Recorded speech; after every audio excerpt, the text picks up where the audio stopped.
half barley, half farro.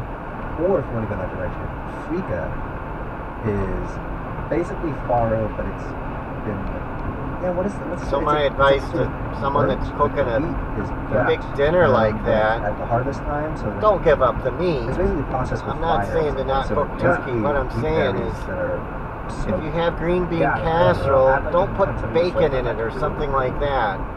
And if you really want to be thoughtful, don't put turkey drippings in the stuffing. If you really want to be just syrup and thoughtful. sausage and toss it in there. Have the gravy, have the turkey, but don't mix the stuff. Have the sides vegetarian and have the meat too, so that everybody can be happy. Yeah. That could be delicious. Yeah. If you got someone coming to your meal that's a vegetarian, like a gravy but it might for be. this dish specifically, like sour cream. That's what my advice would be, as someone that like doesn't eat something like meat. that, and just use that on top. Could be nice. Very good. Yeah. Oh, that sounds delicious. And of course, if you're a vegetarian, Yeah, I mean, it just sounds like a you great should dish. tell I your don't want to, host that you don't eat I meat. I think that's something that you should, so that they're not surprised. Feel a little fresh and It's like, what the hell? He's not eating Make it a anything. little bit of a new tradition. Yeah. Cool. Yeah, exactly. Oh, thank you. These are such great suggestions. And for vegetarians, maybe they should go somewhere. Happy Thanksgiving. If they have an Thank option, you. Happy Thanksgiving. I mean, like next year, maybe I should go to the May. Hey, May, happy Chandlers. Thanksgiving. They invited me for Where are Thanksgiving. you calling from? Maybe next year I should take them up on Seattle, it. Washington. Because they'll know. Okay, we have half And, the they're not going to do that. They might have meat at the table, but they're not going to Happy Thanksgiving. put bacon in the sides and stuff like that. They were vegetarians when they came here, all of them. And my partner and I, we're planning to do an Italian-inspired, like big, romantic kind of Thanksgiving dinner. So my question is, what would you both suggest for adding Italian influence to? We're at 44.3 miles from home. Wait, is it just you and your partner? Just us two. A nice, quiet, romantic Thanksgiving dinner in. I'm used to the huge family and bouncing around from house to house, so this is pretty new for both of us. So your birthday gift to yourself, please. Everyone stay away. Yeah. Correct, exactly. No family obligations, just food. I love it. This sounds so great. My family is deeply Italian American and has put as much Italian influence into our large Thanksgiving as possible every year. And we always have pasta and meatballs and all the antipasta and all those things. But I think you kind of want to keep it really. Like, you don't want to make a ton of stuff, it sounds like, or I wouldn't if it was just two people. And I'm thinking you could make, like, a really beautiful, like, white lasagna that, like, has, like, some of the fall vegetables in it, and maybe some of the herbs that might belong at a Thanksgiving meal. That was sort of the first thing that popped into my head, but I don't know how traditional Italian you want to go, or if you're into sort of making something that feels more like aligned with Thanksgiving, but still of the Italian sort of like repertoire. Yeah, thank you so much. So, both my partner and I love this cook, and we're super kind of into fusion. So, I mean, if it's a stuffed manicotti show, we're in. Wow.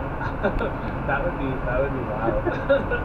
I was thinking like a bechamel with maybe like layers of lasagna noodle, but maybe sort of like a little bit of like maybe sage in it, and then like some butternut squash thinly sliced, or some kale, and just sort of baked like a really beautiful layered lasagna that isn't just like red sauce and ricotta, but you're having some of the more fall flavors in there. I'm thinking of it. This certainly has roots in Italy, but I was introduced to it through an Italian American cook that I interviewed once. But stuffed calamari. When you said Seattle, Yes. I also think I love seafood in the Northwest. I mean, you should just start the evening with your beautiful oysters. I might go to a market and see if you can still get. I don't think it's actually the season, but frozen spot prawns are available. They're a bit of a splurge, but they are, to my mind, one of the three best shrimps in the entire universe. So like do those lightly sautéed. But I was also thinking stuffed calamari. Yeah. Could be so yummy. And like when you said stuffing, and it's the stuffing could be, I really think anything you want. But the way I was taught was breadcrumbs sautéed with garlic and olive oil. And you take the calamari, you take the legs off the body, you chop them up, and you fold it into that stuffing as well. And you just like stuff the body of them, toothpick it shut, and then you sear the calamari, and then you braise it in tomato sauce. So the calamari is one of those foods where they cook it a minute or an hour. If you cook it in between, it gets kind of rubbery and tough. You sear it for that nice brown flavor, and then just smother it in tomato sauce and gently simmer it until it gets really nice and tender again. And it's just so good. Yeah. And like 2 of those on a plate with a little bit of tomato sauce before your beautiful white lasagna, before your turkey. Yeah. Before your That's delicious. Brussels sprouts. And happy birthday to you. You'll wake up the next year. So delicious. Thank you so much. All of that sounds delicious. Enjoy. Happy birthday and happy Thanksgiving. Thank you so much. Thank you. All right, man. Well, Dan, Yes. I want to cook with you sometime, brother. Let's do it. I'm ready. It doesn't even have to be a holiday. Yeah. Annual plan. Even better. Let's make it our own holiday. Well, thanks so much for coming by today. Thank you for having me. This is the best episode of the year. It's I'm so noon. happy to be here. Well, thank you. Happy Thanksgiving. Happy Thanksgiving. 1 o'clock on my old time.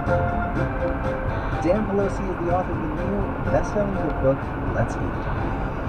48.4 miles. Total Wine & More. Shoppers find the best gifts for everyone on their holiday shopping list. Total Wine & More helps shoppers Wazee find Lake. and love what they find. Drink responsibly and be 21. Thanks for spending part of your day with us. It's been a blast talking with you, and from our family to yours today, happy Thanksgiving. I'm Francis Lamb, and this is Turkey Confidential from American Public Media. So we're at 48.9 miles. When you buy things, do you care about the brand's politics? That's our question on the next episode of The Middle with Jeremy Hobson, plus some tips for keeping things civil around the holiday table. Next time. Tonight at 8 on the Ideas Network. Oh, that's tonight. Maybe I will hear it though. I might be on the road. I might be home by then, but I might be on the road too. Support for WPR comes from I won't come through Silver here Waves at night. Jewelry I'll take the interstate. offering hand-forged, nature-influenced, and custom jewelry designs inspired by the beauty of Lake Superior and the natural world. Details and online shopping at silverwaves.net. Oh, I think this is at State Park. WHLA La Crosse, the Ideas Network, Wisconsin Public Radio. Listen online at WPR.org. I haven't been to that park in a long time. 49.8 miles. We're at Brockway. This is Turkey Confidential, the Splendid Tables Thanksgiving Day broadcast brought to you by American Public Media. Turkey Confidential is supported by Total Wine & More, offering the perfect bottle of Cabernet, bourbon, or sparkling wine for the holidays. Happy Thanksgiving, and welcome to the Splendid Tables annual cooking call-in show.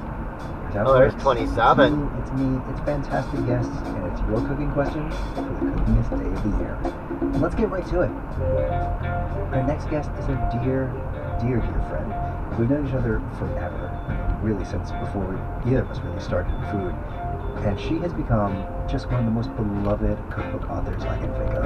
Okay, so this is where Amber 27 Barron's used to be comes a farmer in. and is now a chef and the author of 27 an goes to utterly Sparta gorgeous the series other of way. cookbooks about how to make the most of what the earth gives us. She started with roughage, which was all about vegetables, then wrote grist, which was grains and beans, and her latest, all about fruit, it's called pulp. Hey Abra, happy Thanksgiving! Happy Thanksgiving to you, Francis. Oh my gosh, I'm so excited. I remember when I was in your position, calling into this show, but now here we are. And it's funny because we've known each other for a super long time, and I've always known you to be someone who loves cooking. Black River Falls, professionally 50.5 miles. For groups. I know how much you love to cook for people. But I've never talked to you. Like, what are your feelings about Thanksgiving, about the ritual of Thanksgiving, the holiday, the celebration? I was through here. Thanksgiving. I was down here. I came this far.